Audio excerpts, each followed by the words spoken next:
আজকে যে ক্লাসটা তোমাদের সামনে উপস্থাপন করেছি এটা দৈনন্দিন জীবনে আমরা প্রায় বলে থাকি। কেমন? আপত্তি কিছু, আপনি কিছু মনে না করলে বা আপনার কোনো আপত্তি না থাকলে, আমরা বলি না এই কথাগুলো?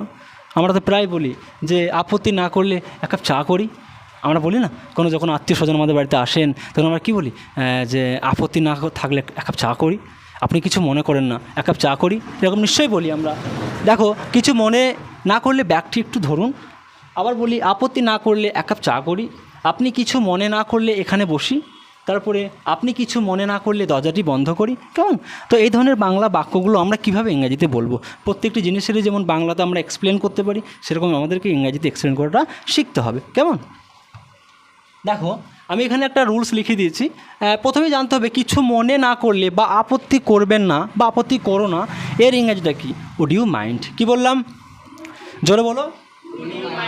আবার বলো। Thank you very much. Would you mind মানে হচ্ছে কিছু মনে করবেন না বা আপত্তি না করলে। কেমন? তাহলে আপনি কিছু মনে না করলে দরজাটি বন্ধ করি। তো প্রথমে আমাকে এখানে কী লিখতে হবে? Would you mind. Would you mind. Would you mind মানে আপনি কিছু মনে না করলে উড ইউ মাইন্ড। তারপর দেখো, ভার্বের বেস ফর্মটা লিখতে হবে। এখানে বন্ধ করে ইংরেজি ক্লোজ বলতে পারি, আমি ক্লোজ বলতে পারি। এবার এর সঙ্গে আইএনজি বসাতে হবে, তাহলে কী হবে? ক্লোজিং। তখন এখানে আইটা হয়ে যাবে, ক্লোজিং। তাহলে would you mind closing object কি? দরজাটি, দ্য ডোর। তাহলে কী হলো? Would you mind closing the door. Would you mind closing the door. গ্রামারের সঙ্গে এর কোনো রকমভাবে রিলেশন কিন্তু তুমি পাবে না। কেমন? তোমাকে এটা আলাদা করে শিখতে হবে। তুমি ইংরেজিতে হয়তো অনেক নাম্বার পেয়ে যাবে, কিন্তু ইংরেজিতে কথা বলতে পারছো না, ফ্লুয়েন্ট ভাবটা তোমার আসছে না, তাহলে তুমি ভালো স্পিকার হতে পারবে না। তার জন্য তোমাকে একটু মেহনত করতে হবে, কষ্ট করতে হবে। অতি সহজে আমরা ক্লাসগুলো করাচ্ছি, একটু কষ্ট হচ্ছে, কিন্তু সবাই একটু ধৈর্য ধরে ক্লাসটা করবে। কেমন? আচ্ছা, নেক্সট দেখো, আপনি কিছু মনে না করলে এখানে বসি। তাহলে আমি এখানে কী করতে পারি? তখন নিজে নিজে পারবে, বলো। Would you mind. Would you mind.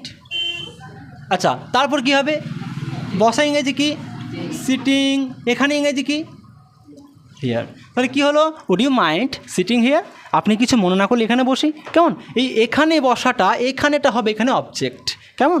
R main verb কি? সিট, তার সঙ্গে আইএনজি হলো, তাহলে সিটিং হয়ে গেল। তারপর দেখো, আপত্তি না করলে এক কাপ চা করি।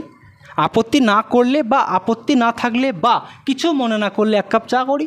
তখন কি বলবো? উড ইউ মাইন্ড হলো, উড ইউ মাইন্ড। তারপর দেখো, V1 প্লাস আইএনজি, চা বানানো, তৈরি করা। তো সেখানে আমি কী করব? মেকিং করব। Making a cup of tea. A cup of tea মানে এক কাপ চা। তাহলে কী হলো? Would you mind making a cup of tea. Would you mind making a cup of tea. কেমন?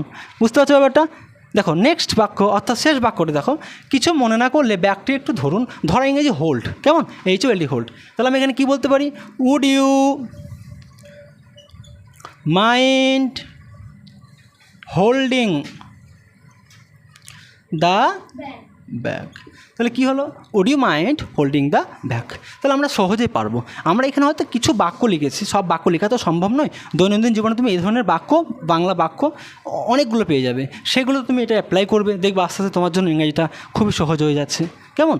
তো আজকে আর কথা দীর্ঘায়িত করছি না, দেখা হবে নতুন কোনো একটা দিনে আলাদা রকম স্পোকেন ইংলিশে। সবাই ভালো থাকো। Thank you very much. Have a good day.